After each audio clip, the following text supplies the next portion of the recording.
suoi lavori. C'è quello sopra, però non va. Ma quanto ho scritto che sono sicuro? Per internet normalmente là ci sono questi. Sempre questi sono anche allora spesso dico che siamo dove ci stiamo mettendo? Seconda fila, in prima. Dopo. Dai, proviamo in prima, se ci finiamo male ci spostiamo. Dopo tutte le cose. Comunque è proprio tutto così, perché siamo troppo allungati e quindi siamo troppo sicuri in avanti. Ma dico che sta parola. Non ci vediamo non vediamo niente. No, ci vuoi mettere più al centro. Ma con le centrali. Sì, qua c'è Alessio. Oddio. Al terzo. Sì, da qua. Cioè, alla fine. Cioè, secondo me da qua non si vede bene. Vabbè, però io preferisco mettermi qua. Voi lo mettete alla terza fila. Se sarà, non so. Vabbè, mettimi là. Per biologia che fare? Non abbiamo fatto solo.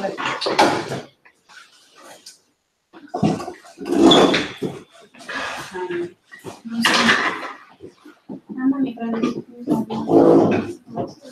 ma penso che ci sta perché ci sono. Qua non si sta guardando. No, non è. Te l'ho appena chiesto e mi ha detto che per il momento no.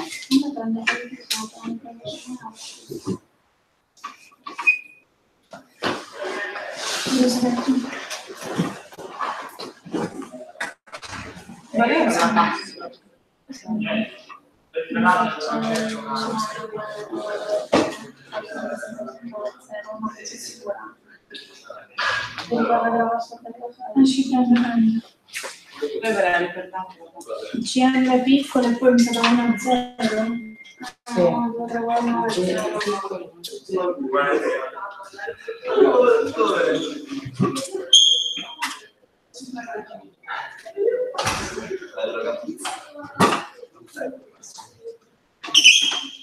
Buongiorno a tutti. Oggi è mezza la scena. Siamo andati è una dottora come se sono in attesa. Io credo questo e lui era non c'è più da fare stasera. Lui sa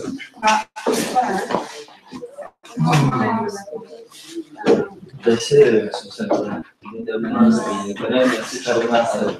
Sì. Quindi abbiamo ancora cosa dice di preso il coso del libro. No, sì, proprio quello italiano.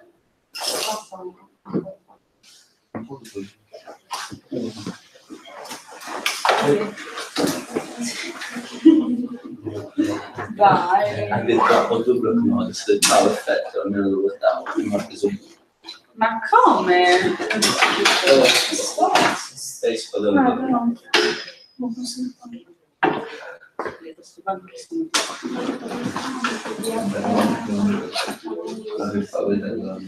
Io ho i documenti, chi leggerà? No, è bello, è quella che No, io no. La firma. Ma che cosa? Che le pagelle, io devo fare la firma, non la firma. Almeno ce l'ho. Ma io lavoro,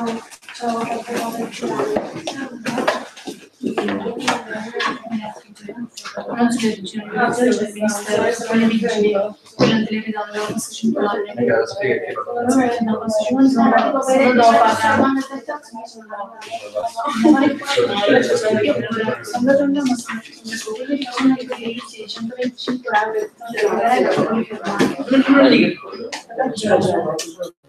Sì, infatti non abbiamo neanche uno No, prima quelli quelli c'è il ministero. È come il diploma, il diploma non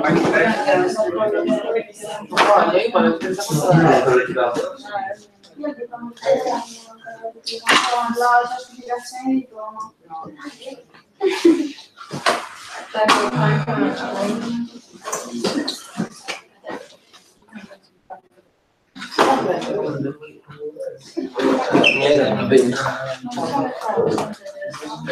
Quando mi studia per fare. C'è cosa che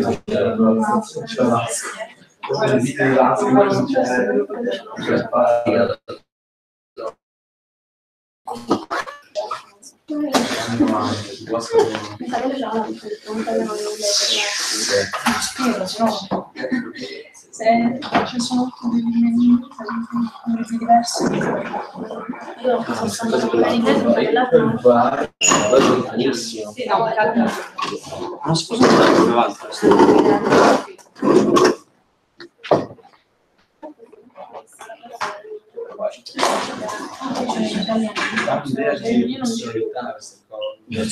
io pure Almeno io farò di più, ma perché pure lì c'è la mamma per strada perché No, non abbiamo la cosa.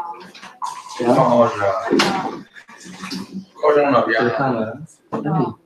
Lo scheletro. No. Che cosa? Il Finito. computerino quello dove si vede il corpo. Abbiamo c'è una stanza qua. Non sta solo. È giusto che non l'avessimo solo noi, cioè, tutti. Perché? Perché? Democrazia come la maggioranza. No.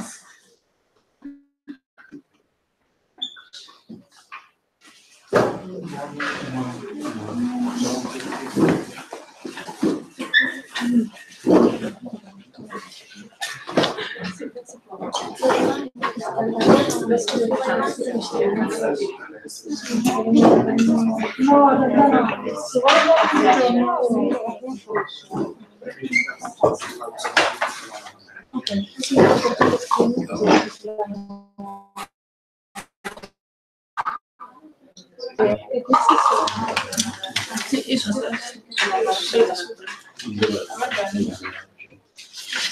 la medicina e non c'è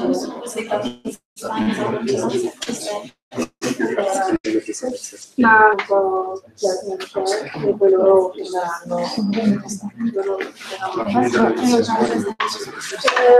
pensate che non adesso che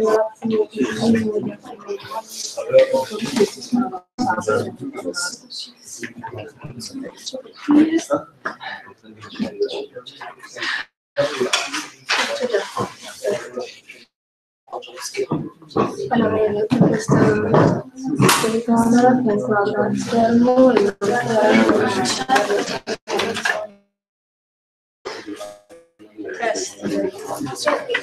non bisogna avvicinare un po'.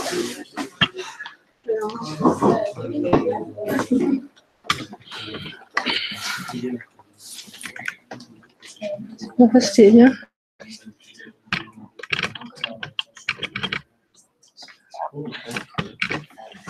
Un po' meglio. Penso che la cosa utile sia guardare la lavanda. Perché se no penso al senso che lo devono rivedere Sì, a casa. sì, collegato qua al computer. Spostare la lavagna qua più che vedere la mia faccia. Spostare per la lavagna? Sì. Spostiamo il tavolo.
C'è spazio.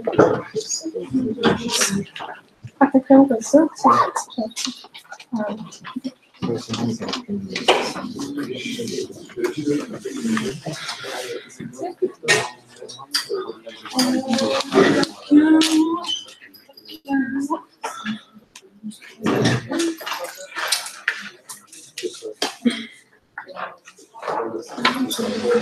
Non c'è spazio. No, non ci arriva fino.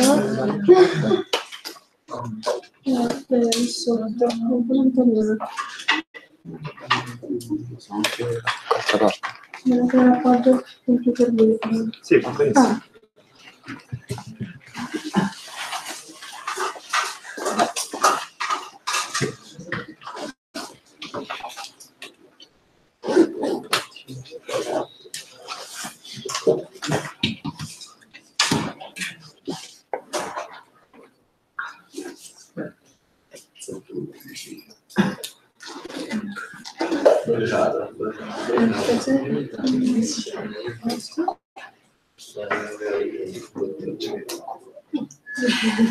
Non ha senso perché strumento.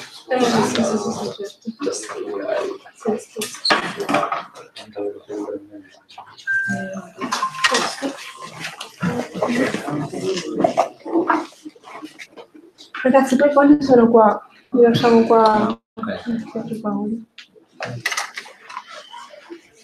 Bisogna ancora.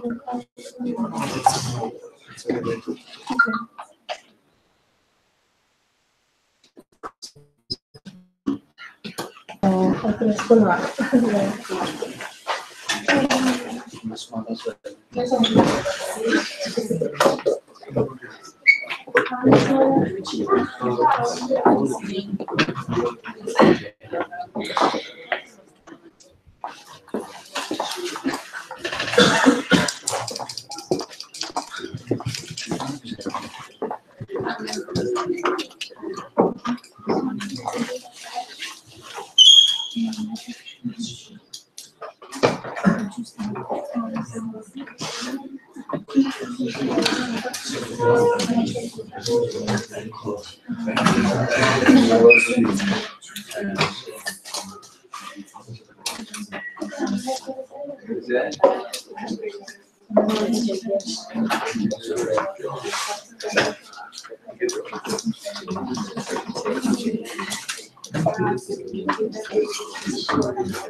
So, my name is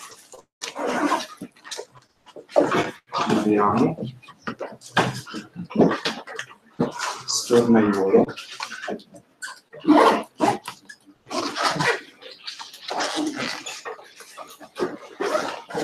And I will be here to teach you biology for physicians and human genetics. This is very important for you because biology is essential to understand the way a disease is occurring, why it's occurring, and the way to cure it. Whenever you feel that you need some extra explanation, you just need to stop me and I will repeat. So we will stay together 2 weeks and a half. The first week we will study biology, and mainly we will start from the general organization of the cell, of bacteria and of virus, and we will end with antibiotics, antivirals. And then the week in July, we will study the way cells duplicate, tumors, and chemotherapy. Okay, so it's really important to understand the basic in a way that in few days you can understand how a drug, an antibiotic or a chemotherapy is actually working. And I think it's very important for you, right? So at the beginning, it looks like pure chemistry, but it's just because only understanding the chemistry, you will understand the way a drug is actually working. So I want to refresh with you some basic chemistry definition, like functional groups.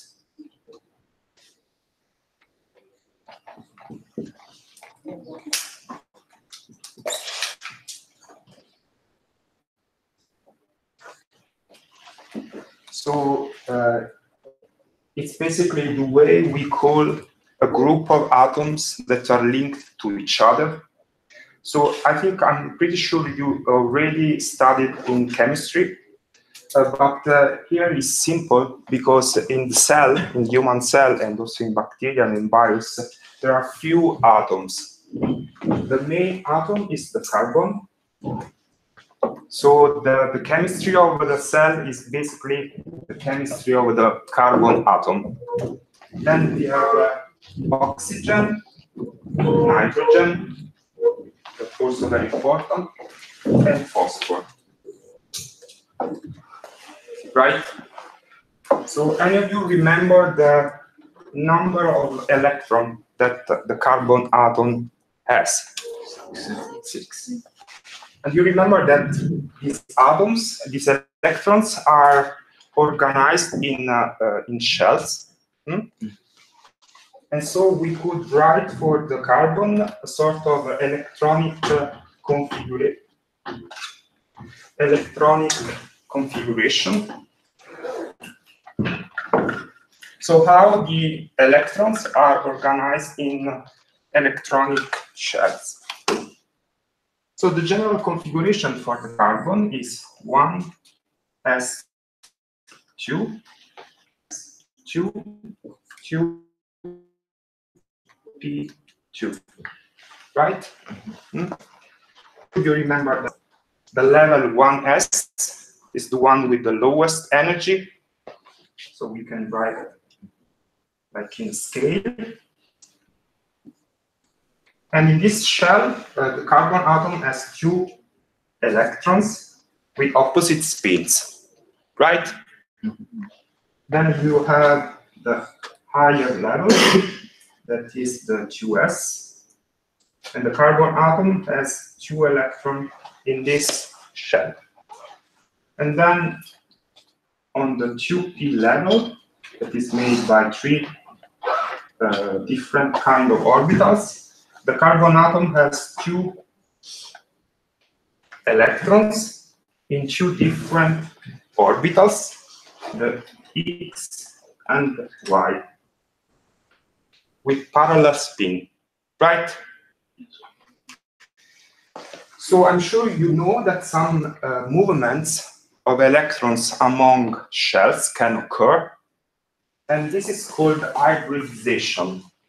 So this is really important because since the carbon atom is the main atom of the cell constituent, you have to learn that this is not the configuration that the carbon atom has in biological molecules, but it has an hybridization that can be the sp3-1. Okay, what does it mean? That in this way, in this configuration, the basic configuration, the carbon could make a bond using this electron and a bond using this electron. But to increase the number of bonds it can make, it promotes this electron in an higher shell here. Okay? And then it merges, it fuses these 4 orbitals, creating 4 hybridized orbitals. So it will be 4 identical orbitals, each with 1 electron inside. This is called the hybridization sp3. Do you remember this? Mm-hmm. I'm sure also you remember the shape of these sp3 orbitals. So at the beginning we had the 1s is a sphere, the 2s is a a bigger sphere, and the 2p are like bilobes. When these two fuses to generate the sp3 orbitals, the shape of the final orbitals is like this, okay? And each of the 4 orbitals, they are positioned in such a way that their 3-dimensional shape is a tetrahedron, right? Okay. Is it clear? Do you remember? Yes. Do you want I repeat? So this is the hybridization sp3. With the same principle, the carbon atom can give another kind of hybridization, that is the sp2. The sp2 starts from the same ground state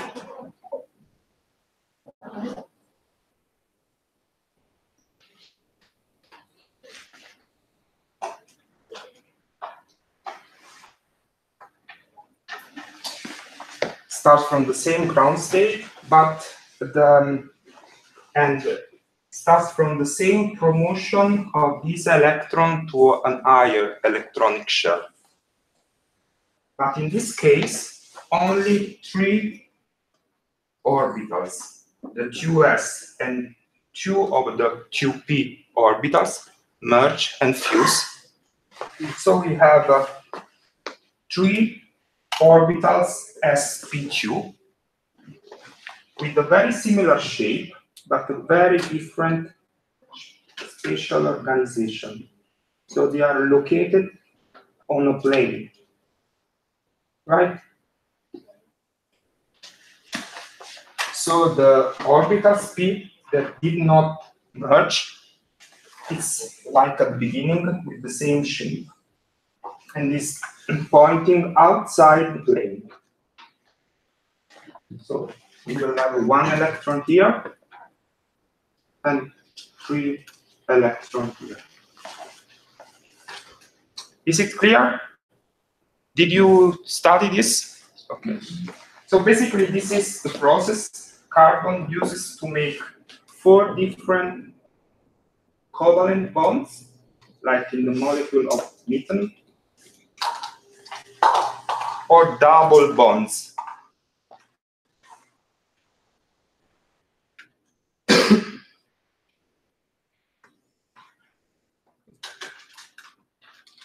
Okay, so in this molecule, the carbon is hybridized sp2, and in this molecule, the carbon is hybridized sp3. Okay, this is really important because when we will learn the more complicated biological structure, it is important to understand that wherever you see a double bond, the molecule is planar. Wherever you see an sp3 carbon, the molecule has a 3-dimension, is 3-dimensional. Okay, so for example, in molecules like DNA or protein, this is really important because it's a mixture of planar molecule plus 3-dimensional molecules. Okay.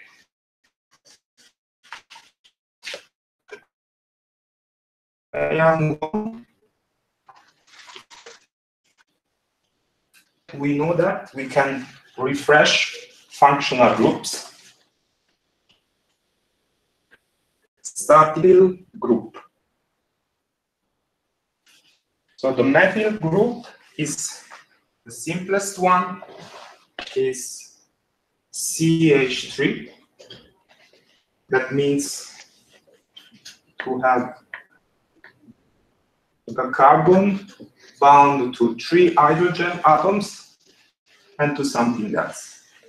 So now, which kind of hybridization this carbon atom has?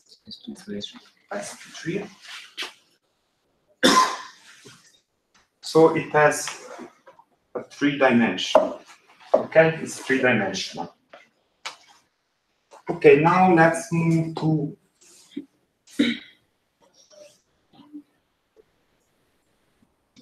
this one. So it's called carbonyl function, and this one is when the carbon is forming a double bond with oxygen. So which kind of configuration this carbon atom has? sp2. So we know already that this molecule is planar. Okay, so this is another important atom, the oxygen. Who remembers how many electrons the oxygen has? 7. 8. But for the same reason, we can write the configuration of these atoms.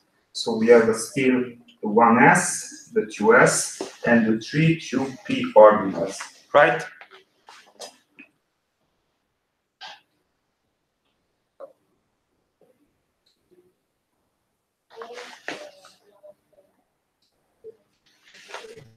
Do you agree with this configuration? 2, 4, 6, 8.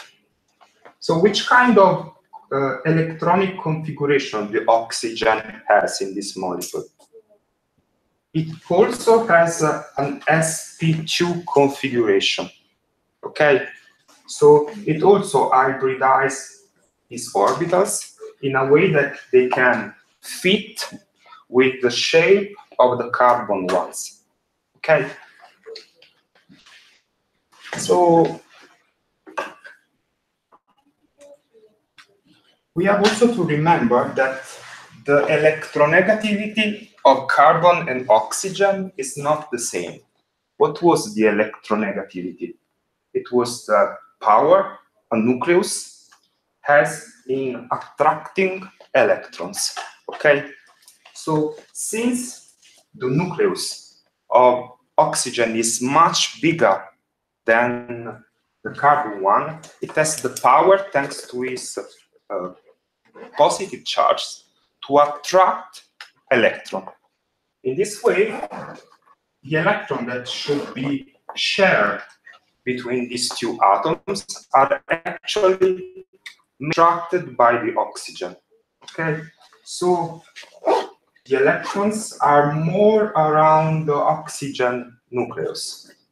In this way, the oxygen acquires a partial negative charge. Do you remember this? And as consequence, the carbon has a partial positive charge.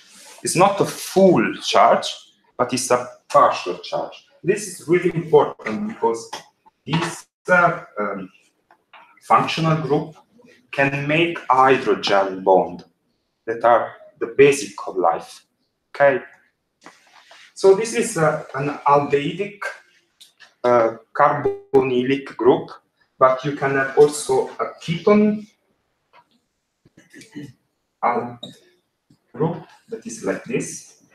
So here you have sp2 carbon, and sp3 carbon, and sp2 oxygen. Okay? Then we have another very important functional group, that is the carboxylic functional group. This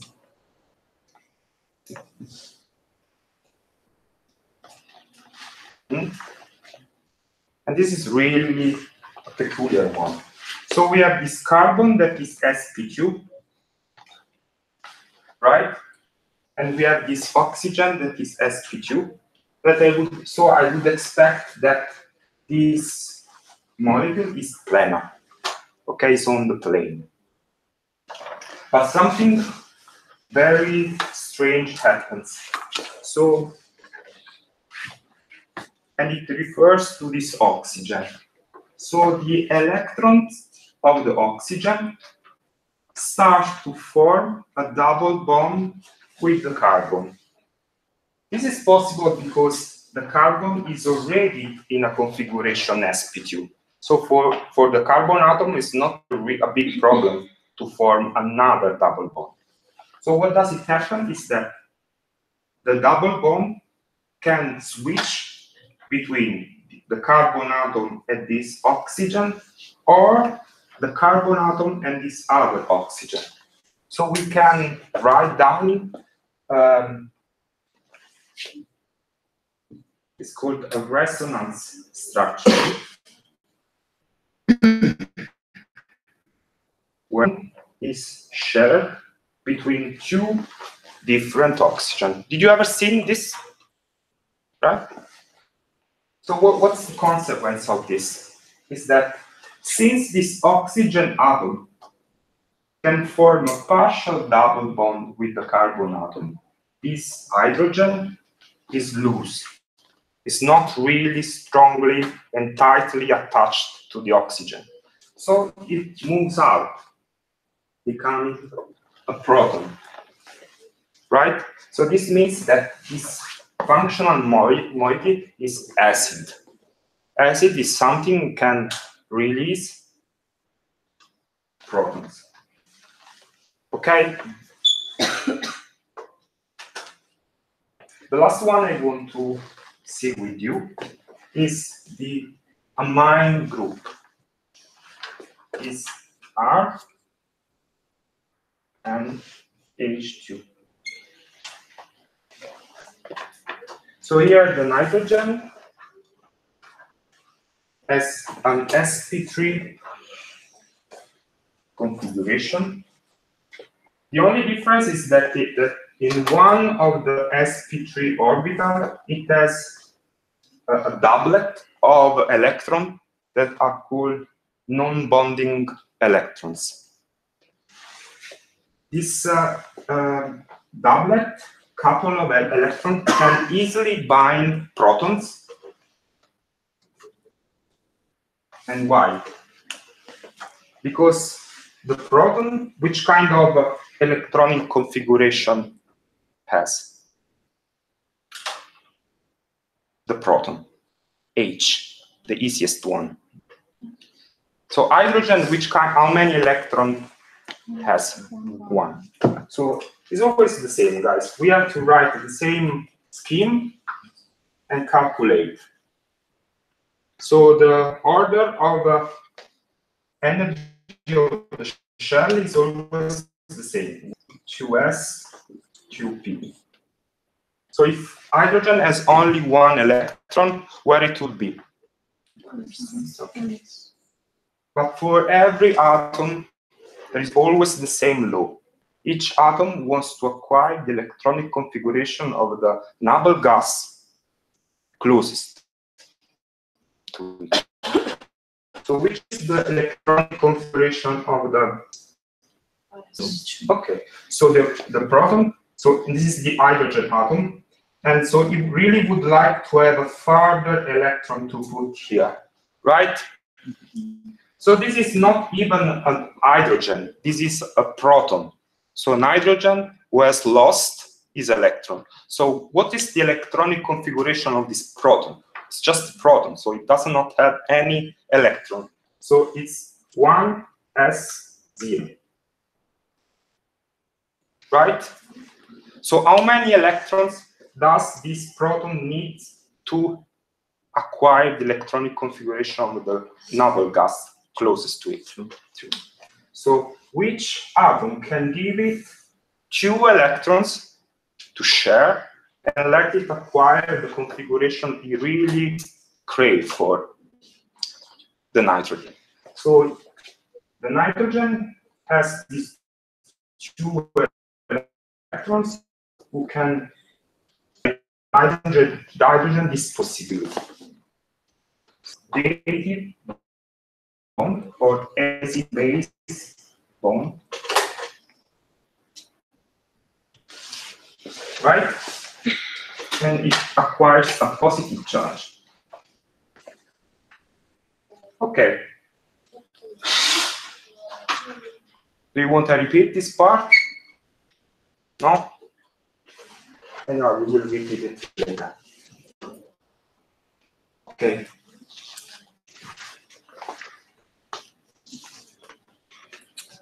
So it's always a matter of electronic configuration. We will also find some functional moiety, including regarding the sulfur atom and the phosphorus. Okay, mainly we can find in biological moiety the sulfhydryl moiety, that is RSH, with the sulfur atom forming a covalent bond with other moiety. So what is the electronegative of sulfur compared to hydrogen? So do you remember, the biggest is the nucleus, the stronger is the attraction of the electron, of the bonding electron. So the sulfur nucleus is so big that it attracts all the electrons, leaving the hydrogen with a partial positive charge, right? So this is electronegative. So it can form hydrogen bonds. And for the first phosphorus, we have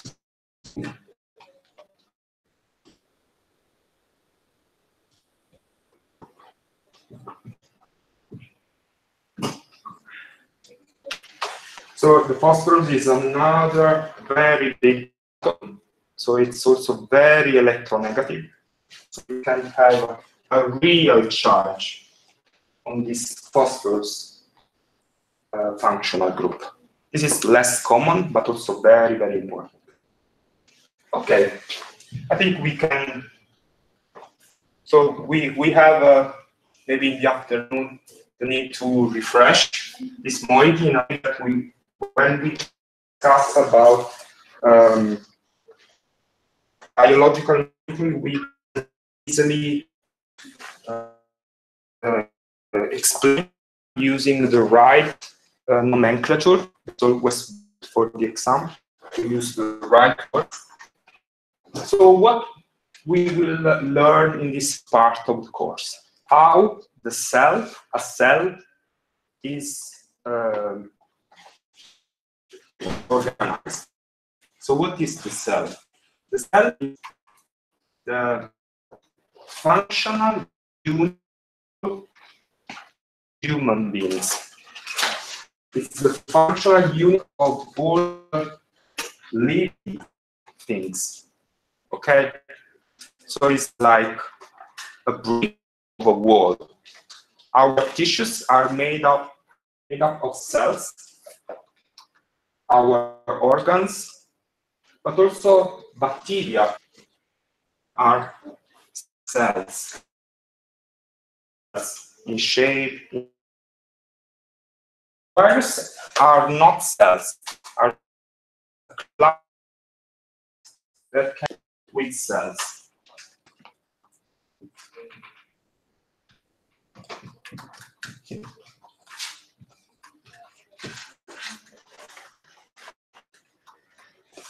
Doesn't matter which kind of cell we are talking about. There are only 4 main constituents of this, and these are sugars or carbohydrates, lipids,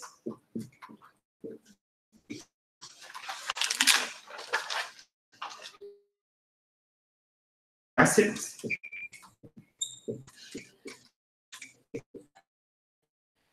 peptides. So the chemistry of this molecule is not so easy like the one we just discussed, but this is the reason for why it is important to refresh in our mind the functional group to understand what is the basic behind that.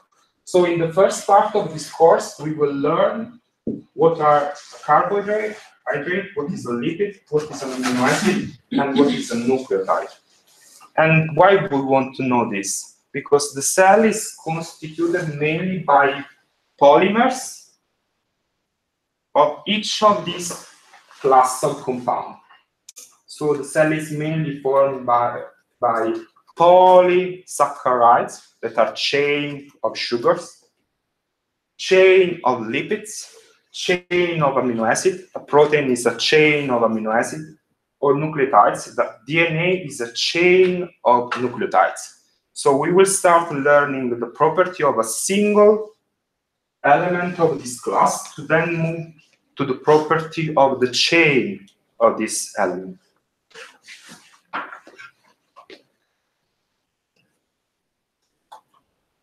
So, did you already study any of these elements? Carbohydrates, lipids, Yes. amino acids, and nucleotides? Yes. Okay. Anyhow, we have to repeat them from the beginning, because we have to focus on the ones that are mainly abundant in human cells, because you want to be physicians, so you have to learn them. Let's start from carbohydrates.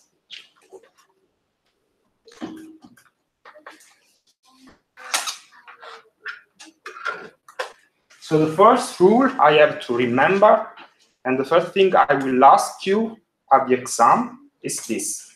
What is the ratio between carbon, hydrogen, and oxygen in a sugar molecule?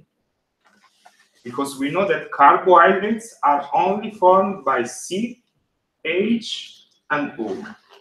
Who remembers this ratio? H2O. Okay, it's always 1, 2, 1. This is important, okay?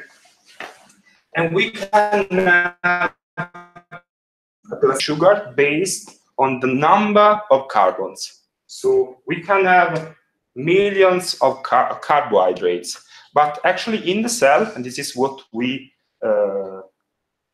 want to know now, there are mainly trios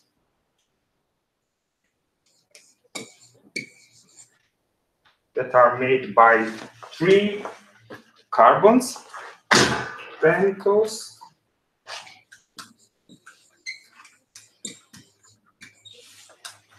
and azoos. So 3, 5, and 6. Trios are mainly found in some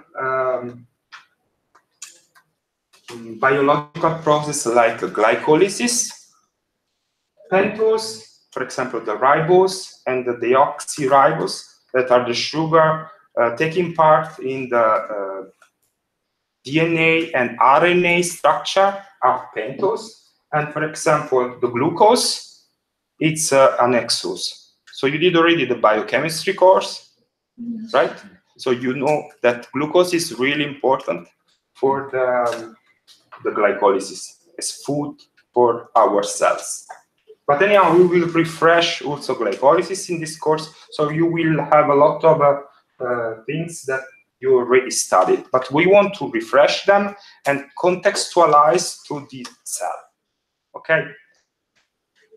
So the shape is mainly this one for an hexose. I don't want you to remember the chemical structure because it's not the goal of this course. I assume you know it already, so I don't care you remember the exact position of the oxidril in any of the molecules we are discussing now. But what I want you to remember that this is the cyclic version of a carbohydrate, that it can exist as a linear molecule, right? But as soon as you put it in water, it creates this cycle. And what is really important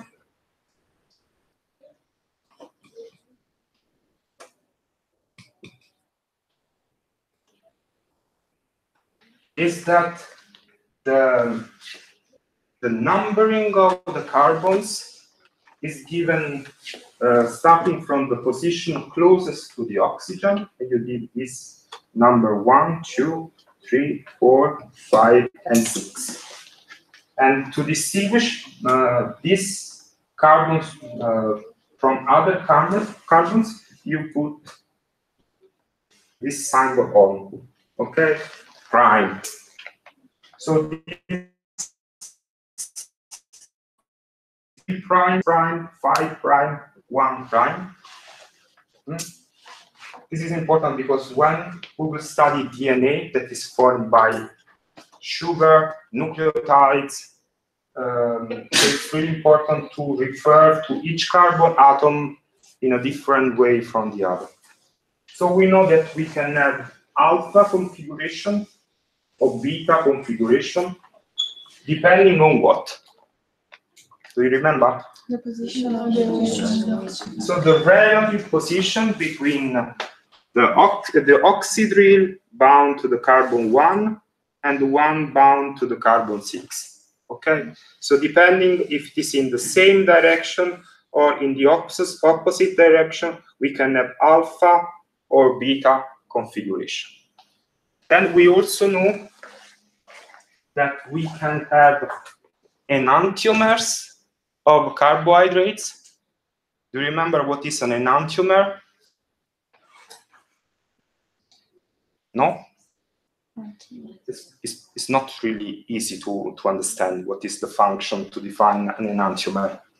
So an enantiomer is existence of two different configurations of the same molecule depending on the special organization of its on the functional group forming. So if you look at this carbon atom, it has an sp3 configuration because it's forming 1, 2, 3, 4 different covalent bonds, but these covalent bonds are being formed with different substituents. So one is OH, one is H. In this case, one is the CH2OH, and this is the other part. So whenever a carbon atom in configuration sp3 has 4 different substituents, then it can acquire 2 different special configurations that are you can never merge them because they are one, the mirror of the other.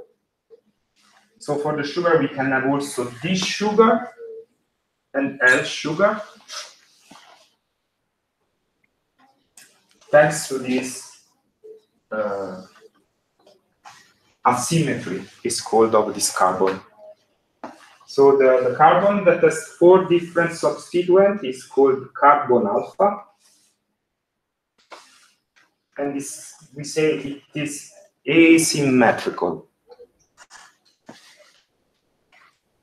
So why this is important in biology? Because the enzyme, so the protein that is degrading the glucose, it is able to degrade only the D or the L version of this sugar. So the 1 or 2 does not fit in the active site of the molecule.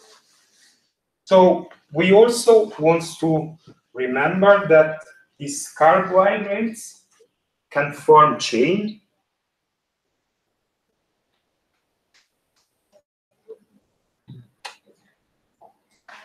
So if we have 2 carbohydrates,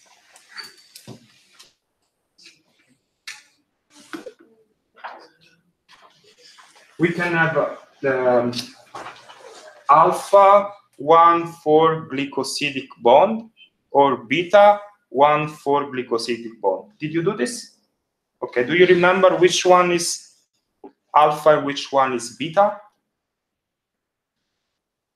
So, first of all, we have to remember that it's between carbon 1 and carbon 4. Okay? So, 1, 2, 3, 4, 5, 6, 1, 2, 3, 4, 5, and 6. So we know already that this the bond that we are writing down now is between the carbon 1 and the carbon 4. And we have alpha when it is in the same direction. And we have beta when it is in the opposite direction.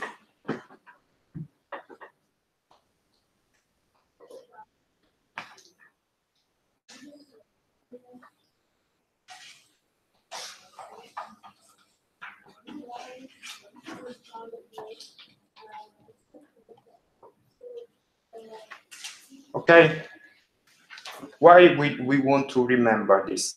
Because, for example, cellulose, that is a chain of carbohydrates, that is the main constituent of the cell wall of plant, is made by carbohydrates linked by beta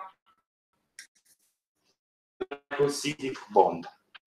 Our does not possess the protein able to cleave beta glycosidic bonds. That is why we cannot eat grass, because it's undigestible for us. Okay? For example, cows also cannot digest grass. But you all know that cows eat grass. It's because they established a symbiosis, sort of deal with bacteria that are on the opposite, able to digest beta glycosidic bond. So the bacteria digest the grass for the cow, and the cows keep the bacteria full of food. Okay, but what is important is that we cannot digest beta 1,4-glycosidic bonds. Bacteria can. So what you would expect, that, for example, an antibiotic that wants to kill bacteria will use these differences between human cell and bacteria. So it looks like a carbohydrates bound by a beta 1,4-glycosidic bond, because in our body it will not be processed. In bacteria cell it will be processed. Okay, so these differences are at the basic of many of the antibiotic therapy. For example, the starch. Who knows what the starch is? Is made of alpha 1,4-glycosidic bond. So we can, thanks God, digest starch. And we have amylose and amylopectin.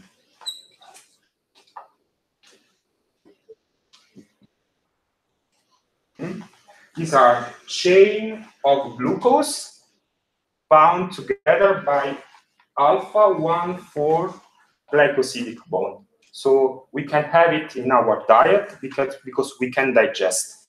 The difference between amylose and amylopectin, that amylose is a linear chain of glucose, while amylopectin, it can have both alpha 1,4-glycosidic bond and alpha 1,6-glycosidic bond. So it can be branched. So in our cell, thanks to the enzyme that we have in our cell, we can easily break each of these subunits and use the glucose for the glycolysis. This is important because in our cell, we have developed a way to store glucose, transforming the glucose in something very similar to amylose, that is glycogen. The glycogen is a linear, it has just few branches, chain of glucose molecule bound to each other by alpha 1,4-glycosidic bonds.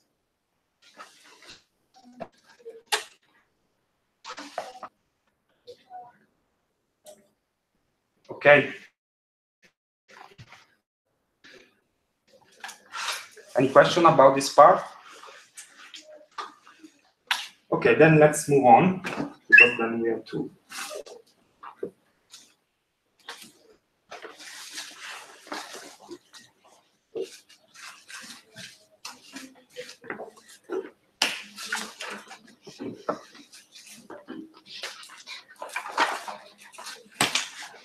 Okay, the other class is very important, is lipids. You did it already, so we will just refresh our mind. So to understand lipids that are the main constituent of the cell wall, we have to remember that lipids are amphipathic molecules. So the easiest lipid to understand is a fatty acid. What is a fatty acid? It is a long aliphatic chain of carbon atoms bound to a carboxylic group. Right? Do you remember? So now we know already this function is called carboxylic, and this acid, because this proton leaves the structure thanks to the partial double bond that exists between these two carbon atoms, but between this carbon atom and these two oxygens. And this is an aliphatic chain. So it's just CH2, CH2, CH2, and go on, until this one that is CH3. So this molecule is amphipathic because it's both hydrophilic and hydrophobic. Hydrophilic is when a functional group is eager to interact with water because it can form hydrogen bonds. So we know already that this one, thanks to this partial negative charge, actually this is a real charge, can form hydrogen bond with the water molecule. Okay, this one is hydrophobic. It fears water. So it fears, it means that it cannot form hydrogen bonds. So basically, we can represent a fatty acid like this with in this way. We have a polar hat and an hydrophobic tail.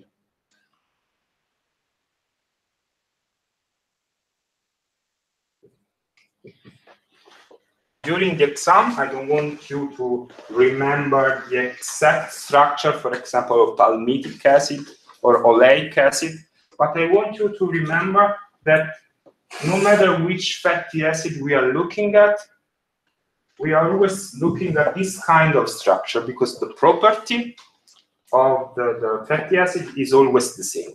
So the head is eager to interact with water, establishing hydrogen bond. The tail is fearing water. Okay. We know that the tail of a fatty acid can be saturated or unsaturated. Saturated is when we have only single bond present in the tail. Unsaturated is when we have sometimes a double bond. Okay? So every time we see a double bond formed by two carbon atoms, we have to remember that it can exist a cis and configuration. So this will be a fatty acid tail in the trans configuration because the substituent are looking at different direction in the plane, right? And then we can have a tail in cis configuration. Okay, where the substituent are looking at the same direction. So now, in your opinion, what is the main differences between a fatty acid containing an unsaturated trans tail and one containing an unsaturated cis tail?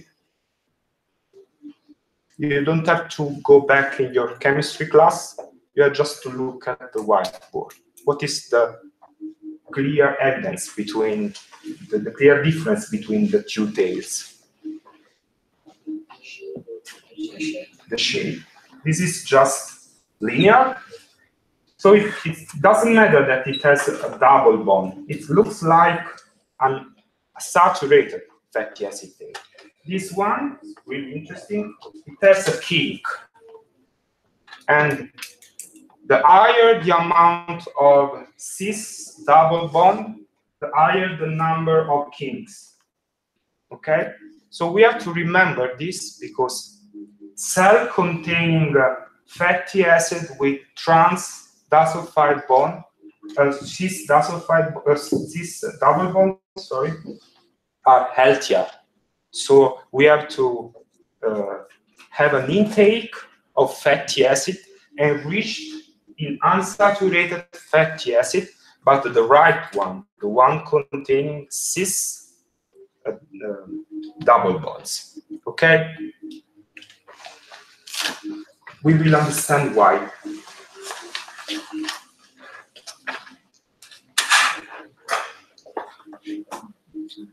So in the cell, so let's read. So this is the general shape. In the cell, we have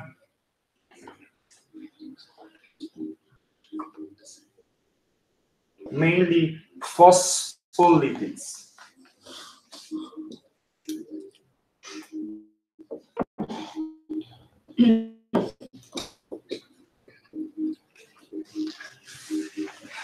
Let's see how they are done.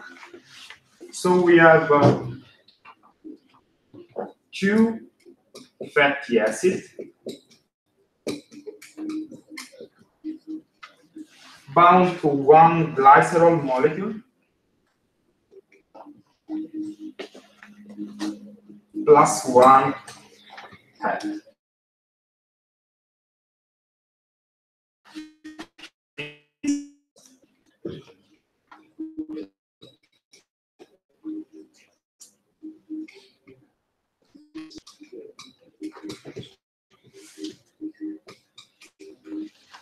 Is this molecule, and this is the skeleton of a lipid in the cell membrane.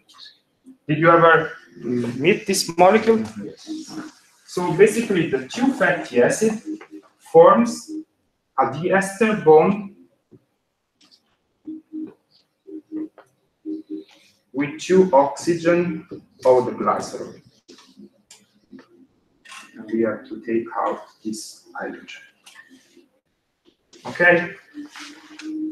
Then the hat can be different, but in phospholipid, there is always a phosphate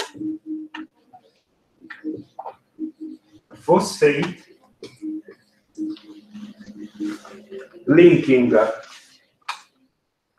substituent that can be choline, ethanolamine to the glycerol. So what I want you to remember is that the general shape is glycerol, two tails, and one hat charged, thanks to the phosphorus. So also for these complex lipids, phospholipids, we have always the same general architecture.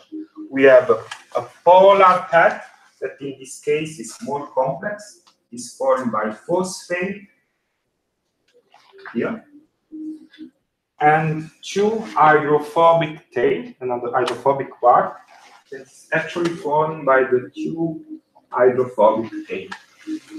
Can you see this? Do you want I repeat? Yes?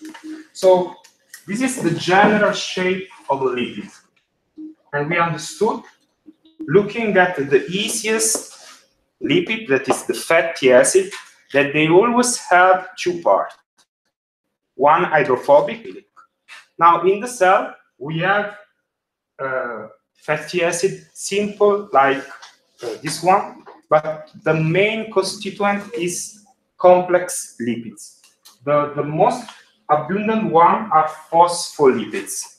And we are trying to understand how they are made.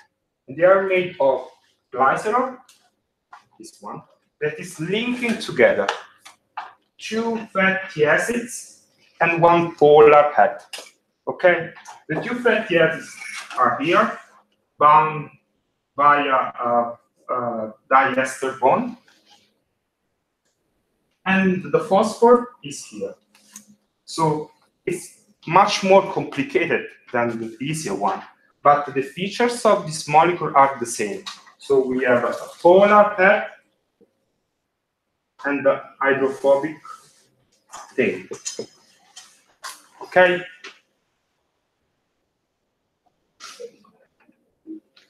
So it can be choline, ethanolamine. So you have phosphatidylcholine, phosphatidylethanolamine. So there are many different kinds. But the general shape is this one. The other one is so we are going now in a chemistry that is too complex, and actually the one I want you to remember. But basically, in the sphingolipids, we have sphingosine, one fatty acid,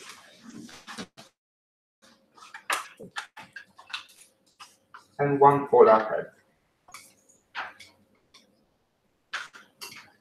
Why we do have only one fatty acid? Because sphingosine is a molecule that contains already in itself a fatty acid tail. Okay, so we can, if we want to compare a phospholipid and a sphingolipid, we can write like this. So the phospholipid is glycerol, two fatty acid tail, and one polar head, including phosphorus. Sphingolipids, we can write them like this. One unit of sphingosine, you see it contains already in itself an aliphatic tail, one fatty acid, and a polar head. Okay? So now, depending on the head, we can have galactolipids.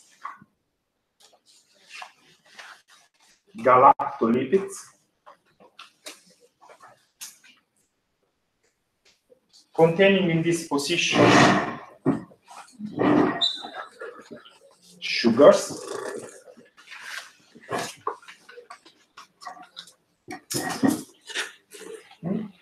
But the shape is always the same. Polar head and hydrophobic tails.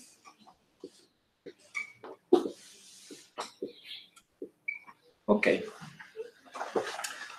Don't worry, because during this day, we will go back to each of these concepts and we will fix them in our mind right today. Okay, so now you are just to accept a lot of things, but we will fix them during this day.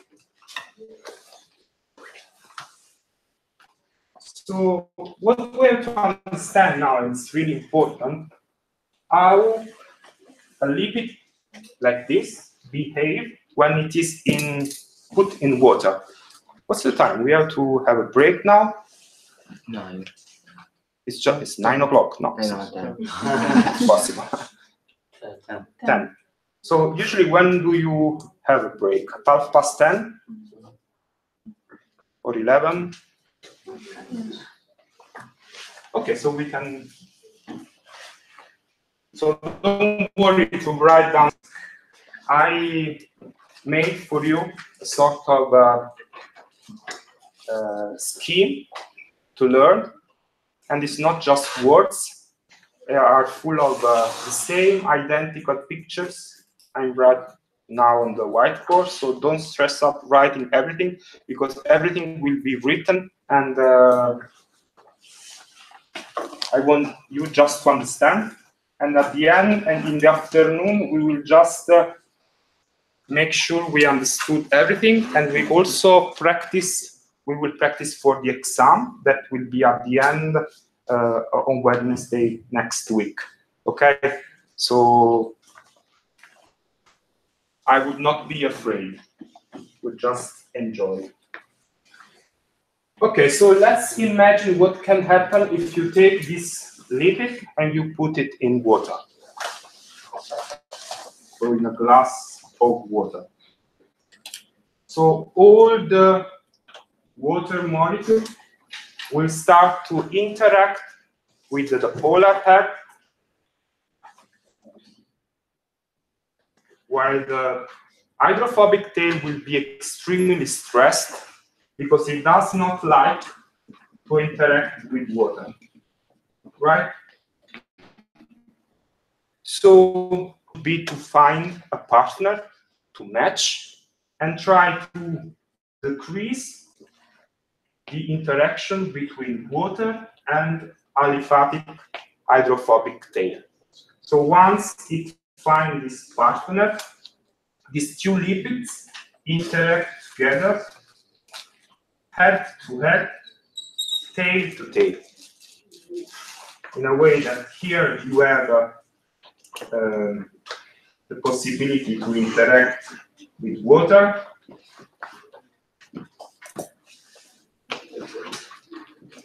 and here you actually decrease the amount of water interacting with each tail. Why? Because when these two are alone, water is here.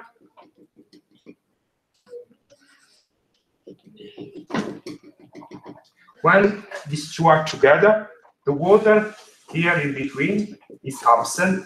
So actually you have a reduction of the number of water molecules interacting with the lipids. Do you agree? So the best would be to have more and more lipids to interact with.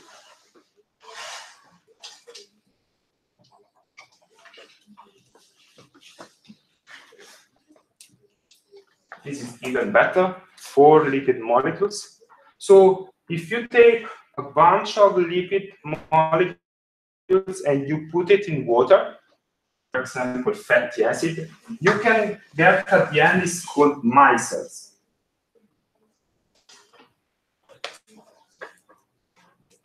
It's a spherical structure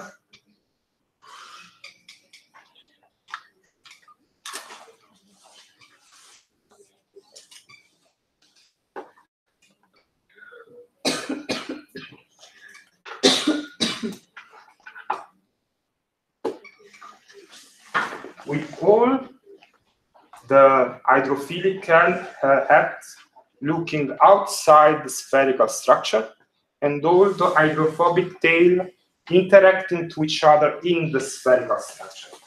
It's something like this.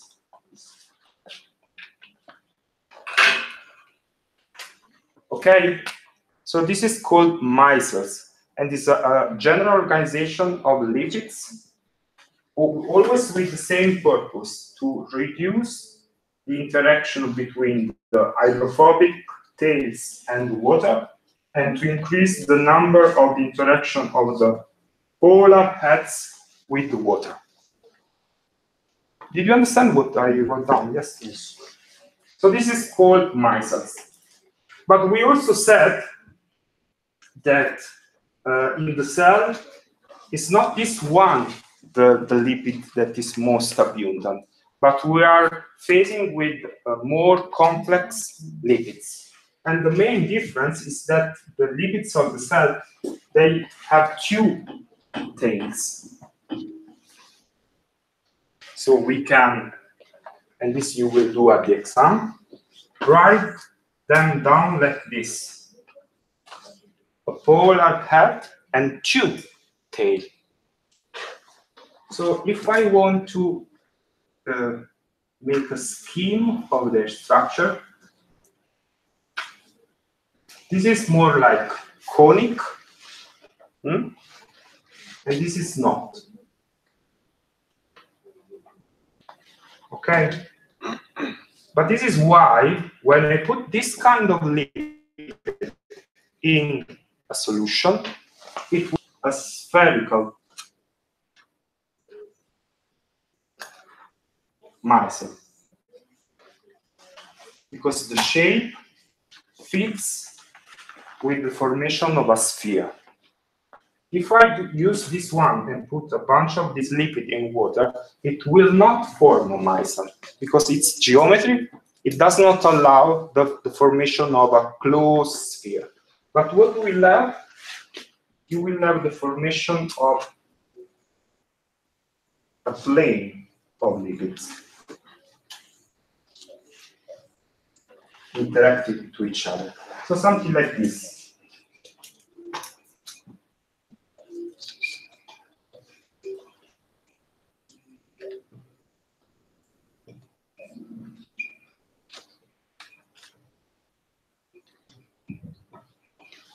Okay, as you can see, also in this configuration, the same chemistry is fulfilled. All the hydrophobic tails are avoiding water, and they are interacting to each other just to avoid the interaction with water, right? And all the hydrophilic heads are interacting to each other, with each other, and with water. Okay. Actually, in this organization, differently from this one, I can see a problem. Can you see it? So there is a part of the lipid tail that is still suffering a lot. Which one for you? The tip of the tail. So this one, right? Yeah. So what will happen? So it cannot form a micelle because its geometry does not allow it. So what will happen is that another layer of lipid will form like this, sort of upside down. Okay. This is called biolayer. The lipids in our cell are always organized in a biolayer.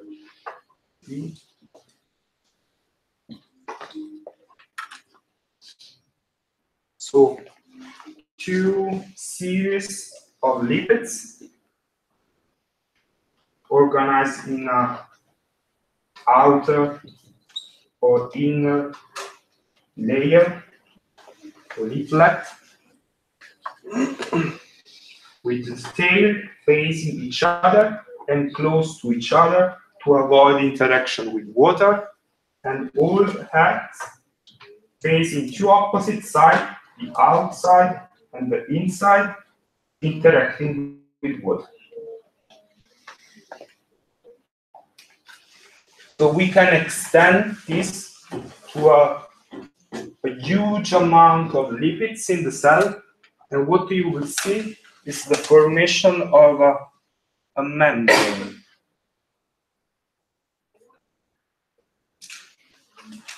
So if I could zoom here, I would see this.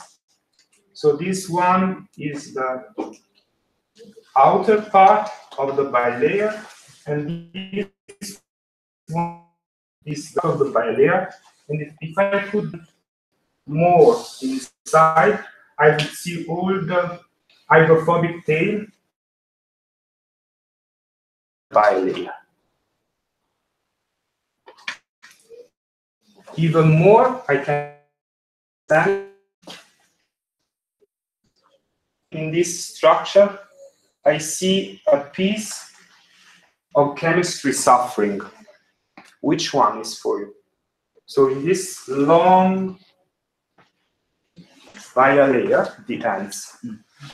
So here, if I could zoom, I would still have some fatty acid tails that are interacting with water. So how can I solve this problem? It's just closing the bilayer and making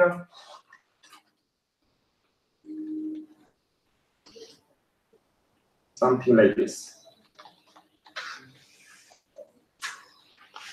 Okay, so now all the aliphatic tail are clear, and all the heads are facing with water, or water outside the structure, or water inside the structure. Okay, so starting from lipid and the chemistry of the lipid, we ended up with what? Actually a cell. Okay, so inside this bilayer, we will find all the chemistry and all the pieces, all the reaction necessary for the cell to grow. Okay, so the plasma membrane of the cell of an eukaryotic cell is made by a bilayer of lipids, of phospholipids, sphingolipids, galactolipids.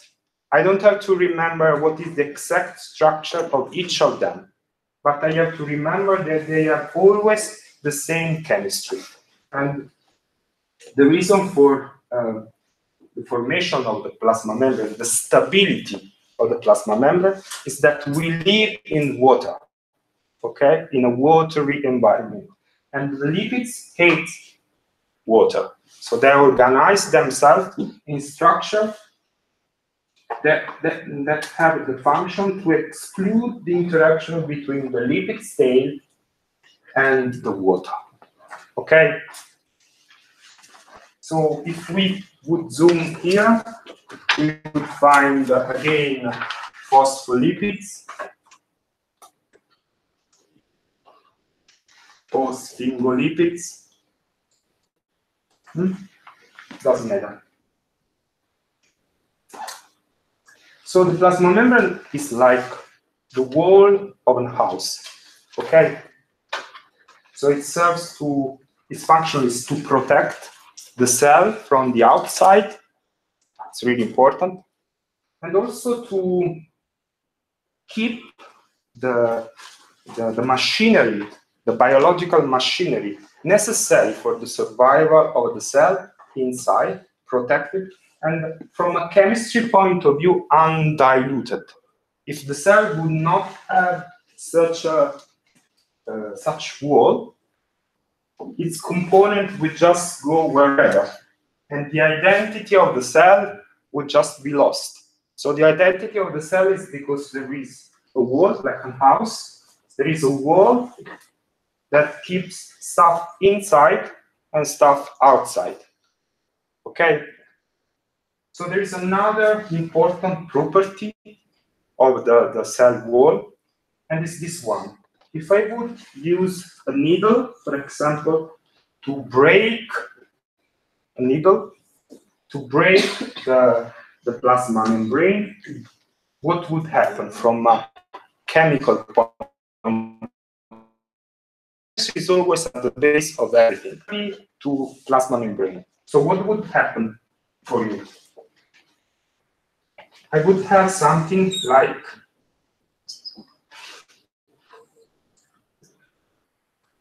this, right? Because the needle has just broken the plasma membrane. What will happen from the chemical point of view? So we will still have two parts of the bilayer that is suffering due to the interaction of the fatty acid tails with the water.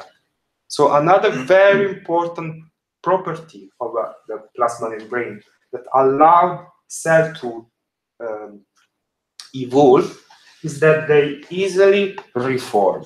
Okay, so once you break the cell can easily reform the bilayer. This is a sort of a strength to resist to outside pressure and destruction.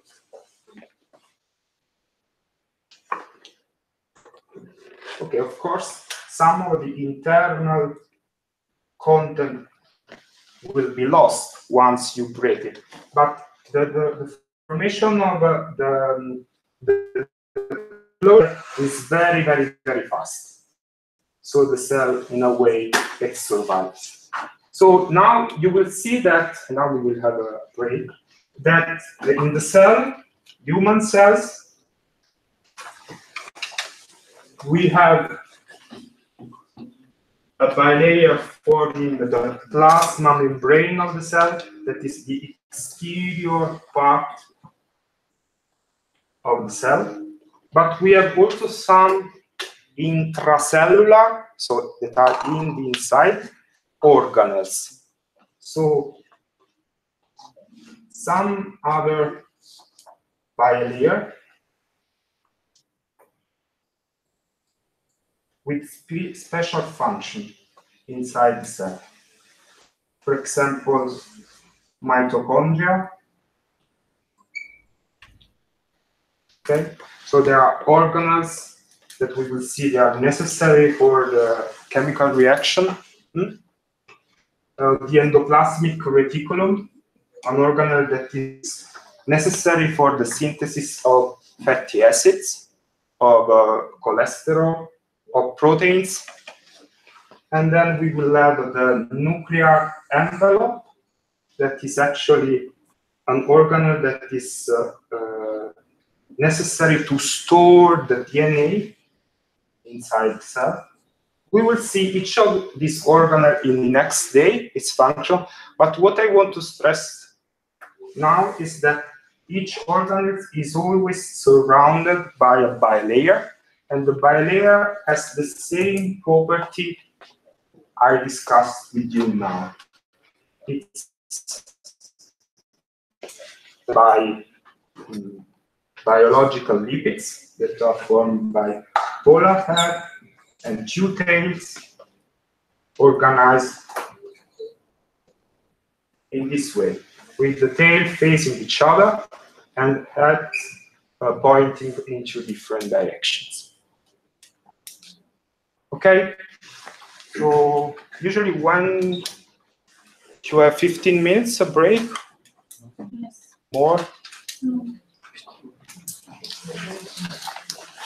Okay, so 15 minutes.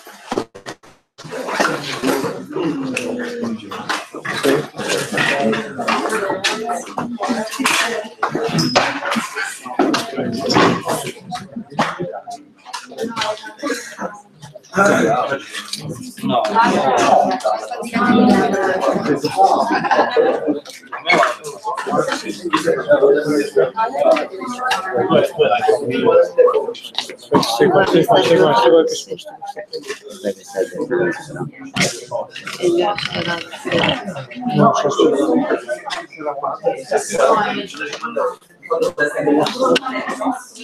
Basta che la giri un po', guarda, che devi fare i sotterfugi se non ho voglia di prendere?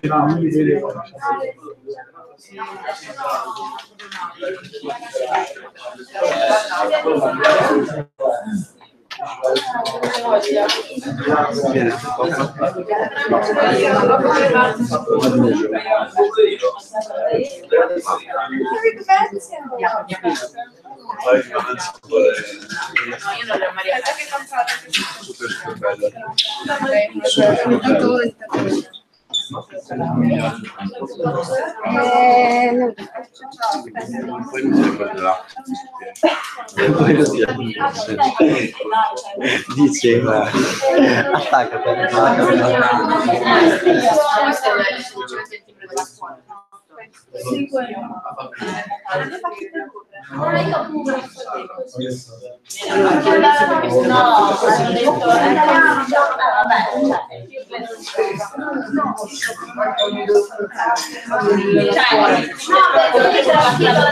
l'originale del notaio. No, se lo vuole così, perché io vedo cosa dice allora. Se lo vuole così, devi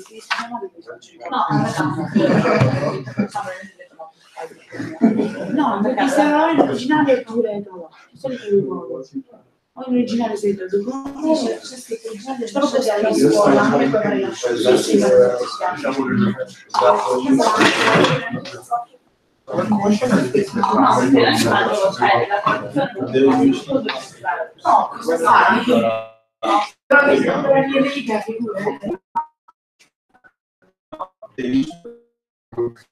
Maybe upstairs.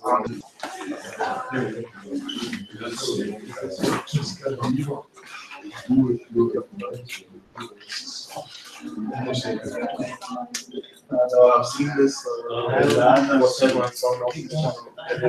It's so weird.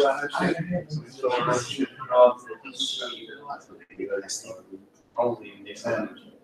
Also, you want to what retrocesse usually inizio come sostenendo magari con obviously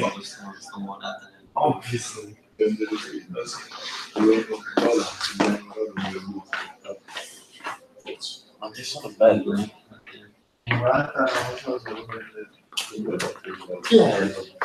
come si può fare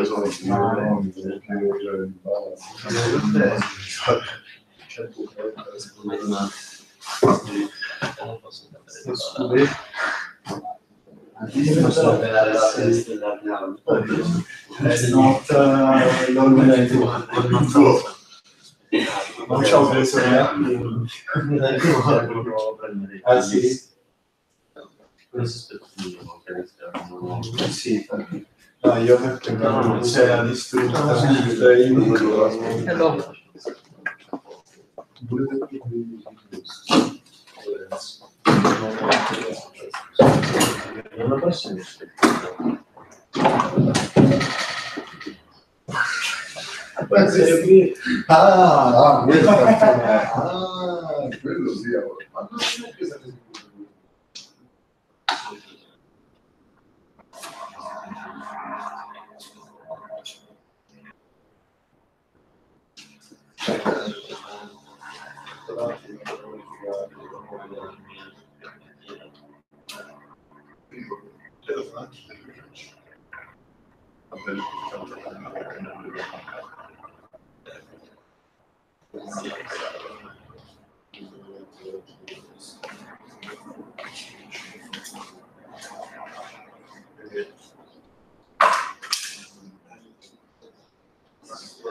ma non è che una volta siamo ai gironi per passare.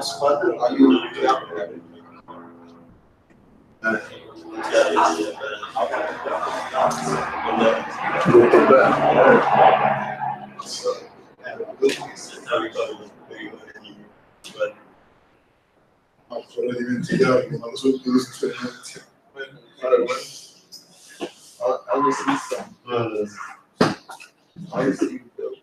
No, perché io nella partita non avevo visto. Quello è andato spiegato, un anno di lavoro. Fosse stato di Natale se non ci vorrei capire.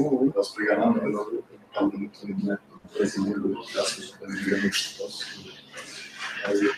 quasi sempre che ne so, stare a fare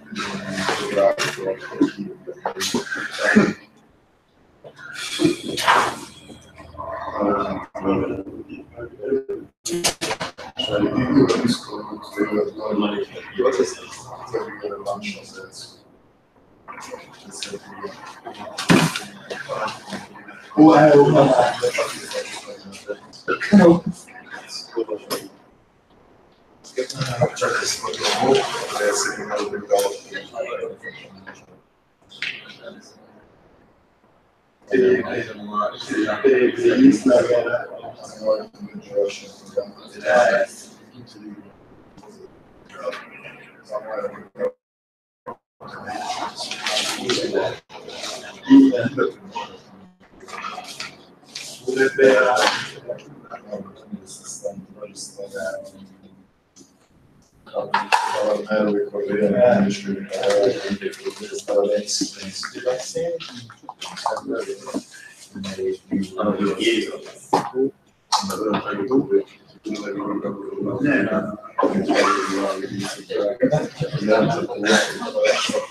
Non si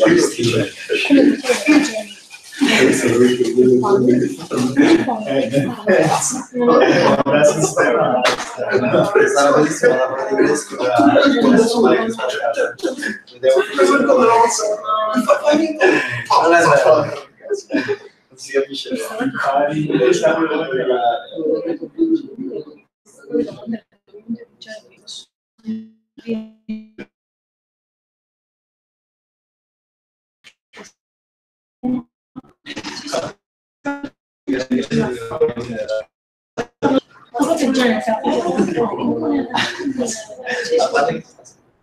Lo ci stiamo cercando. Io ho portato le fotocopie verso il timbro, non tanto di bollo, ma si paga pochissimo. Più di per 5 2 3. Sì. Perché? Se c'è una cosa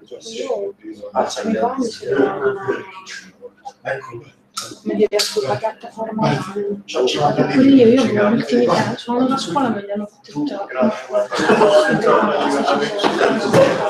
ma io ho chiamato la mattina sono andata la mattina ho dato che c'ero là ho beccato quel video ho detto me ti do pure il diploma delle medie tutti i documenti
Ma la matematica non possiamo metterla in un punto che era agibile a tutti. ma perché dove stanno? Non ho un'idea, cioè.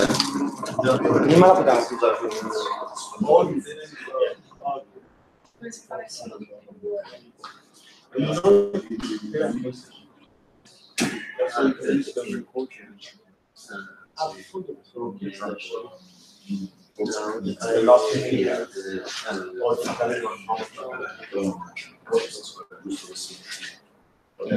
anche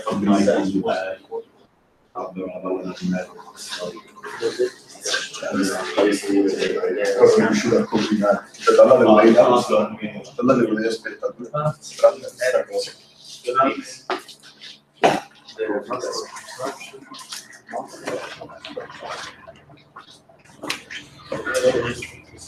quasi vista sul rana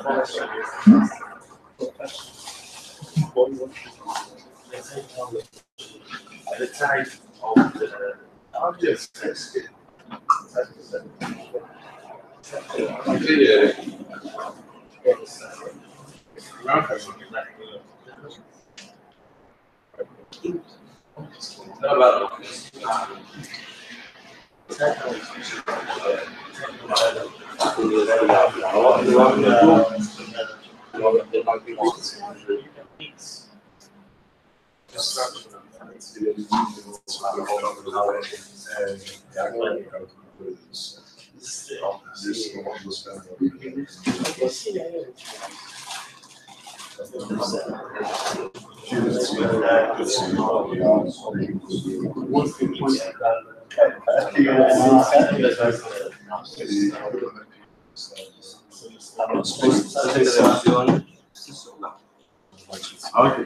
What's your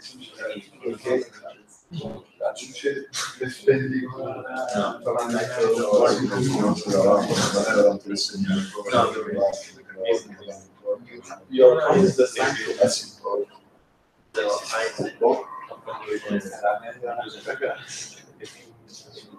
Ho fatto il gol la stessa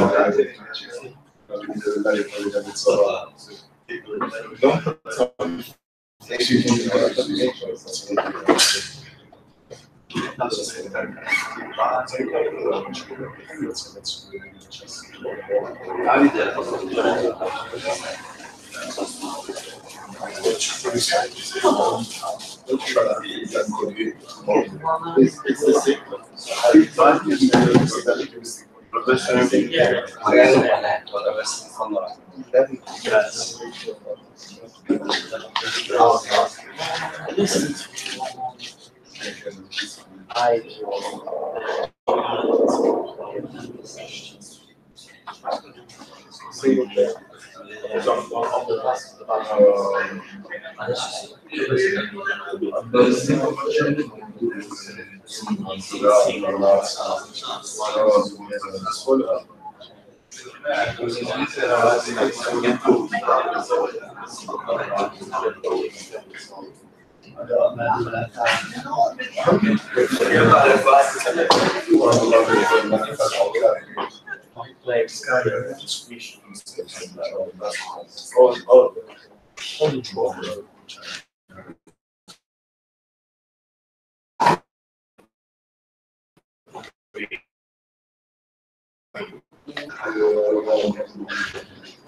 Oh yeah.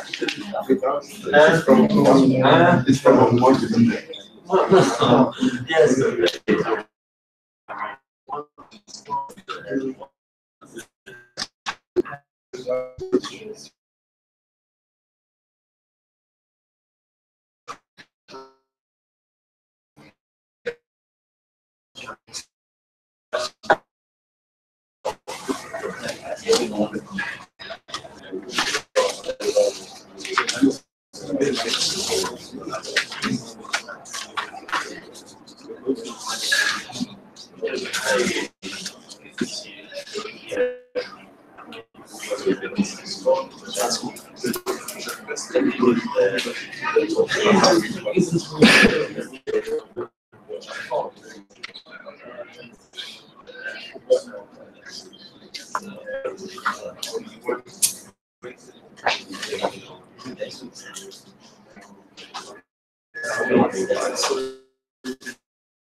Però è bello, in generale penso di avere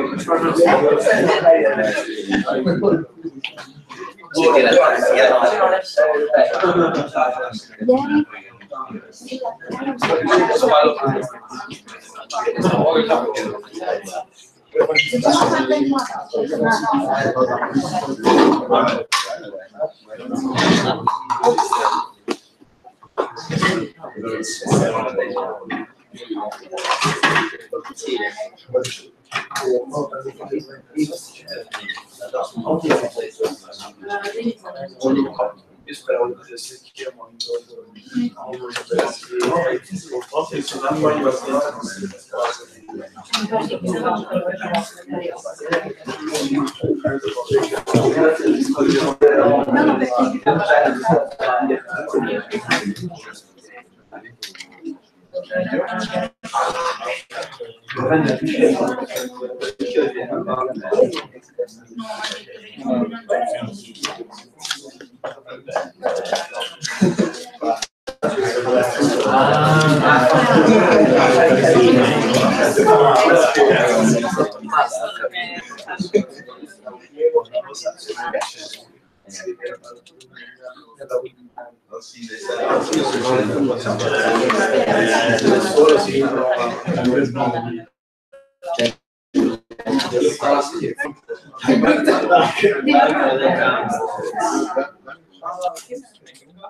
Penso lo trovo proprio slide.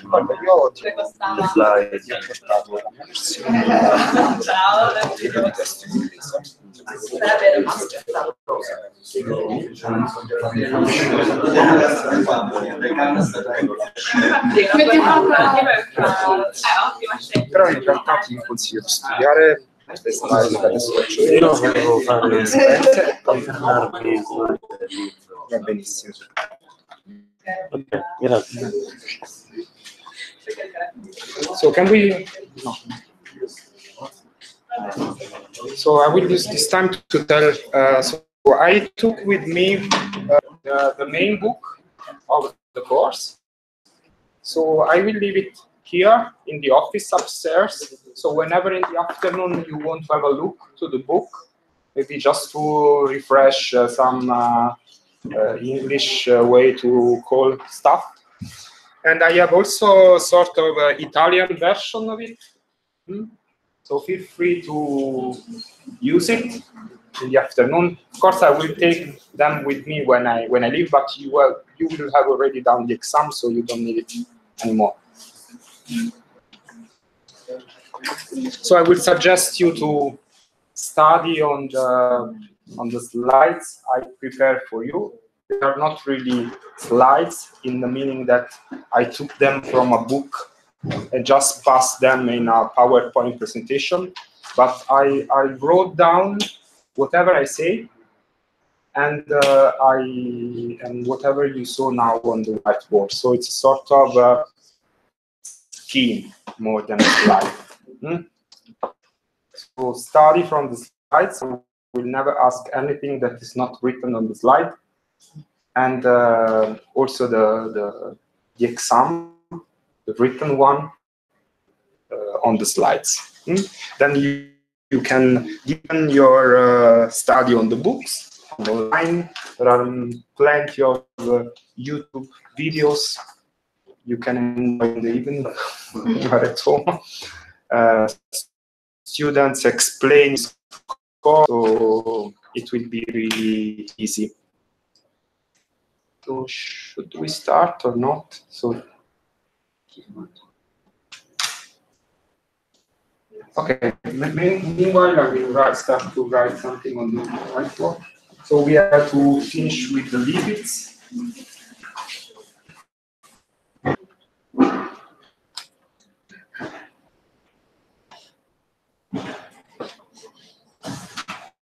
This will take some time. So.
So we can start.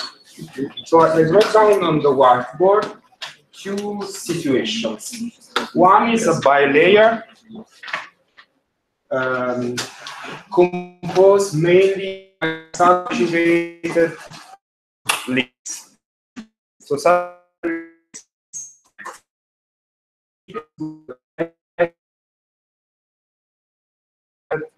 carbon tape. So no doubt about when we have a bilayer formed by unsaturated fatty acid.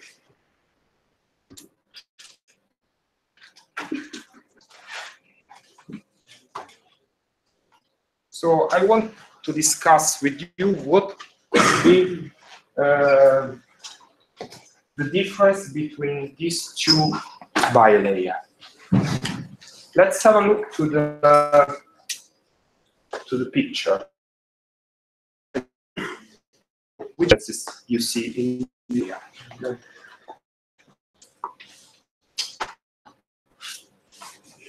And this one. What do you mean linear? This way? No. It's also it's the same. So it's not a matter of depth, thickness. No. Inclusion of trans and cis fatty acid. Yeah, there is something different in the tail, right? So here is full of cis and trans fatty acid. This is something real. You were saying something? That it is symmetric. No, this is not real the point. No. Occupies the space. Which one? I mean, we can use less amount of that to complete that box. So it's the reason why these are here. Yeah, you are getting close. Okay. To what I want to point out, but let's not be complicated. Let's take it in a simpler way. What's the differences between these two pictures?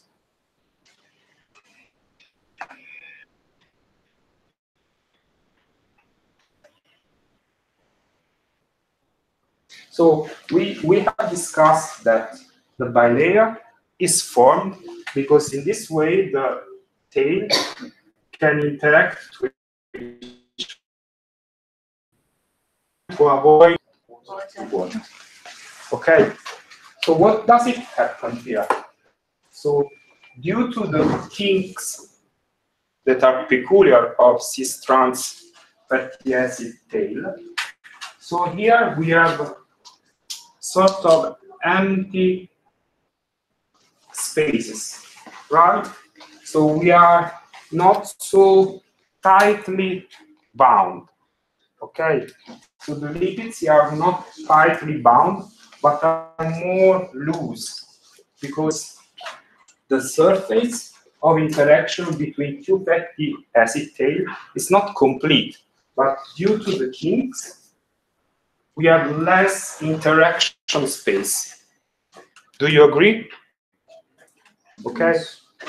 So as consequence, this is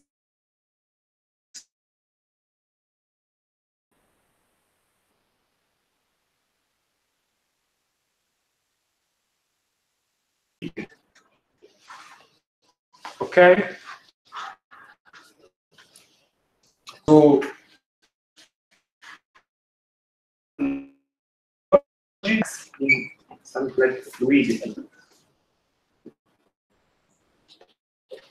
Membrane enriched in unsaturated fatty acid is more breathing.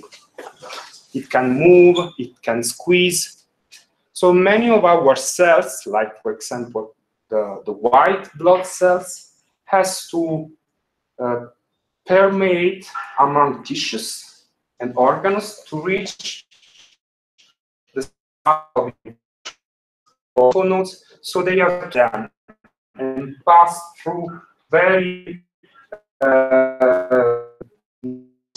we have a diet that is rich of saturated fatty acid. What we do is to make the plasma membrane of this white blood cell more rigid, so they cannot squeeze themselves and enter in the site of action, so in specific organ.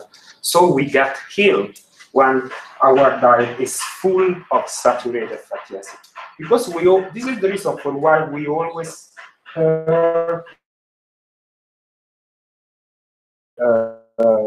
olive oil, because olive oil is a lipid that is full of oleic acid, that is unsaturated fatty acid. This oleic oil will be part of our cells and make the membrane of our cell more fluid. Okay? But to sell a liquid oil, it's a problem for the industry because they are very difficult to handle. Okay, you need a glass bottle and you need to spend more money to sell a liquid oil. Okay, so the industry knows that we have to have a diet enriched in unsaturated fatty acid, but they are also difficult to sell. So what they do, they take a saturated fatty acid and they chemically create an unsaturation. But what industry can do is not, for example, in margarine, we don't have a cis unsaturation, but chemically we can create a trans insaturation. Okay. So now I write down the third example where we do have unsaturated fatty acid, but they are all trans. What you see now is that even if you have unsaturated fatty acid, so ideally they should be good for our health, their geometry is very much similar to saturated fatty acid. Okay, so industry wants to have unsaturated fatty acid solid. So they use a chemical transesterification to create, for example, margarine, unsaturated fatty acid in trans. Okay, but this is not really good for our health because its geometry is very much similar to saturated fatty acid. You have a diet enriched with liquid unsaturated fatty acid like oleic acid.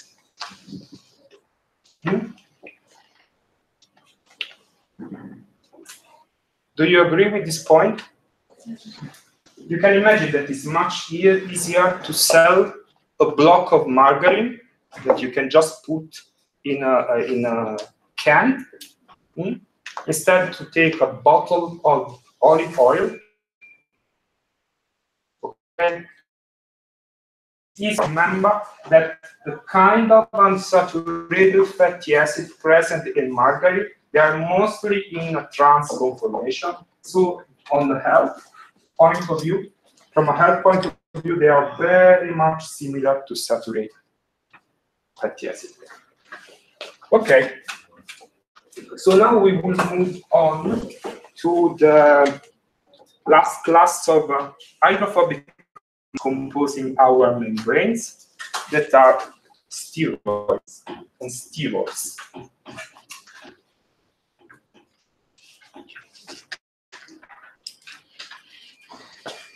And basically, I want to discuss with you what is cholesterol.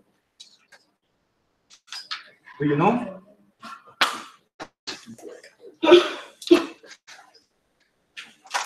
Do you know what cholesterol is? It's a steroid. It's a steroid. It's made of conjugated rings.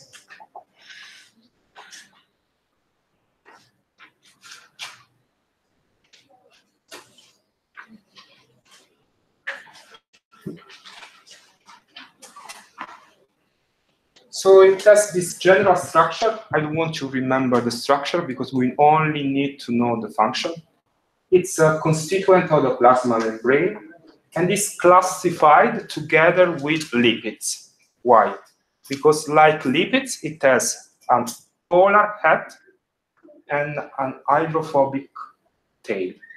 So the polar head is this one, is an oxidryl group. The oxygen is much more electronegative than, it's much more electronegative than hydrogen. So here we will have a partial negative charge. So this oxygen can form hydrogen bond with water.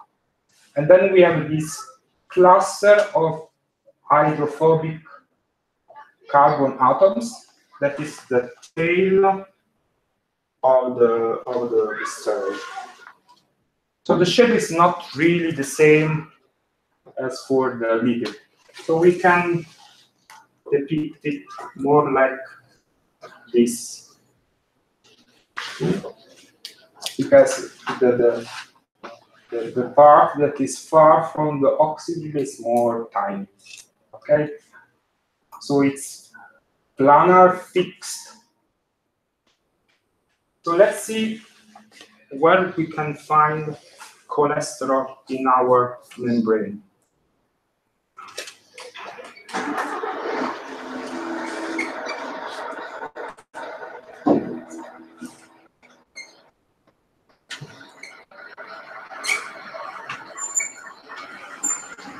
Okay, the cholesterol locates in the space left by unsaturated fatty acid. So basically, here.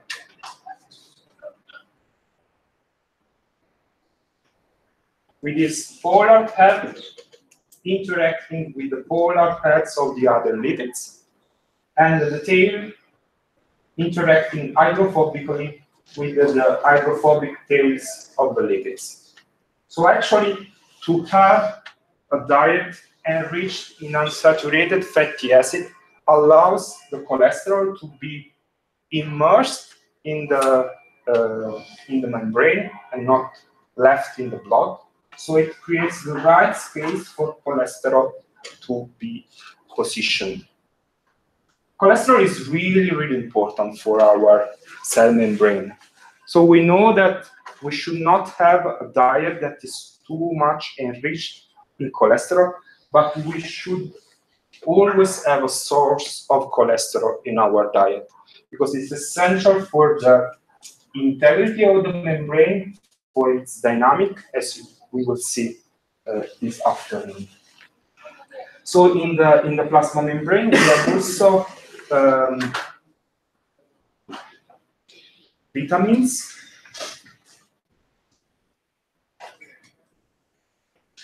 carotenoids,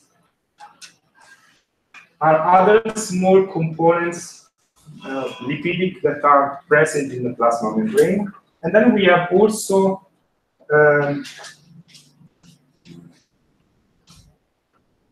this kind of compounds.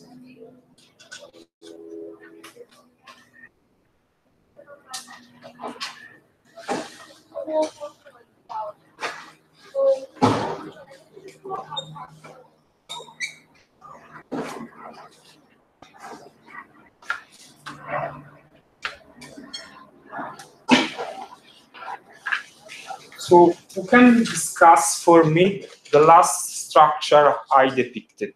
So from a chemical point of view, because I think we have now all the information to decode this kind of structure. So let's do it together. First of all, do you know this structure already, or did you ever see it? So we see something we already have seen in this lecture. So we have three what? Three tails that are aliphatic and hydrophobic. So I assume this is a lipid, okay? Then we have this kind of bond that connects each of these fatty acid to what? Glycerol. Glycerol, okay? So these are three acyl glycerol, okay? So we can find them in our blood because we take it from the diet to clear this bond and obtain energy. When we do the blood test, we ask for the amount of this molecule in our blood, triglyceride, and the highest the amount, the fatter is our diet, and so we should decrease the amount of fat in our diet. The lowest, it means that we have to eat more. Okay, so we had lipids, cholesterol, and in smaller amount lipidic vitamins like carotenoids and okay. So now, if you agree, we can move to the third class of molecules that we have to discuss that are amino acids. This way we can refresh all the chemistry we need to move on in the future lectures. So when we speak about amino acid, we have to remember a schematic molecule that has a carbon atom, always an hydrogen, always a carboxyl, always a nitrogen,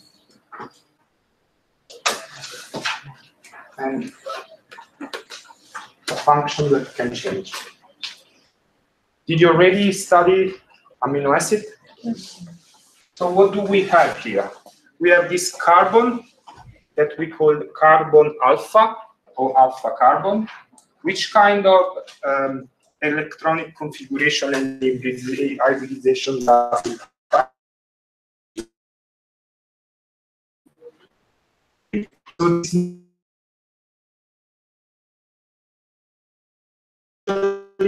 located toward the tip of a trail. Okay. So this means that the amino acid can give rise to isomer. We can have the T and the L amino acid.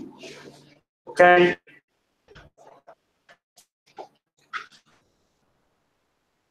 For all the natural amino acids but one, we will have always asymmetrical carbon. So we will have D or L amino acid. Okay? But we will see that in the cell is only one of the two configurations. So I want to discuss the property of each of these functional groups in the context of amino acid. We have carbon acid.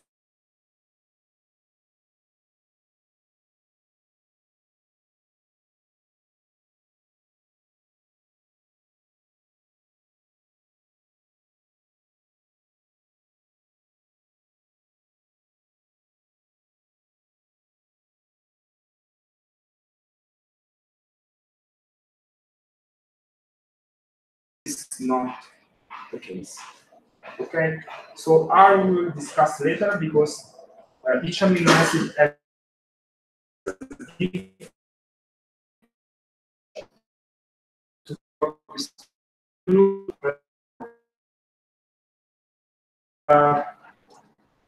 an acid molecule. So this means that I can write down easily R, C,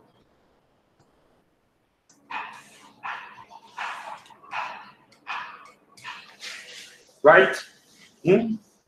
So our physiological pH, that is 7. So the carboxylic group of an amino acid is always deprotonated, right? Let's have a look to the amine group.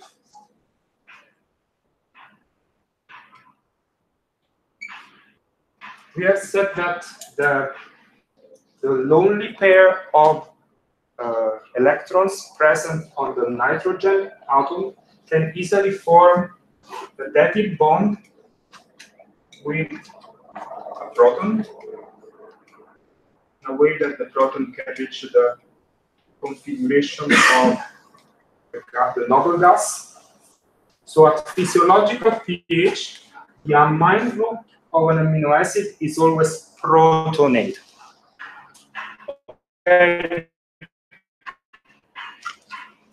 So what does it mean? That this is not the I should write the structure of an amino acid, but the current way is this one: NH3 plus H R COO minus.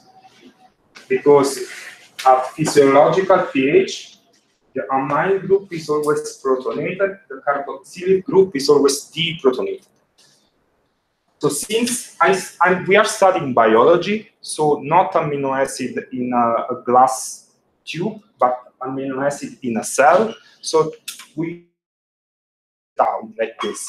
We always remember that the amino acid in the cell are like this. This is called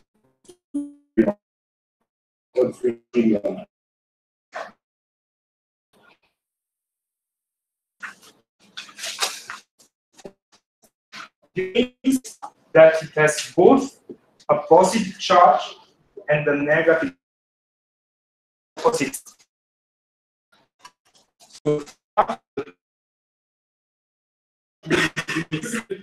zero because it's the sum of the positive charge and the negative charge. But we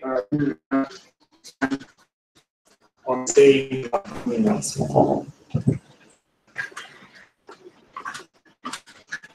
is it clear? So one of the rationales will be, let's have a look to structure, for example, NH3, CH2,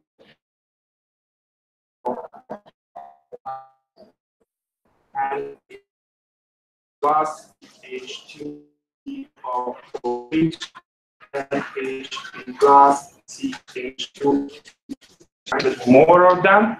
So find the right way to, and you have to pick up mark the one that is okay. So in the afternoon and in the next days, we will make some exercise in a way that you will easily pass that question because it is important.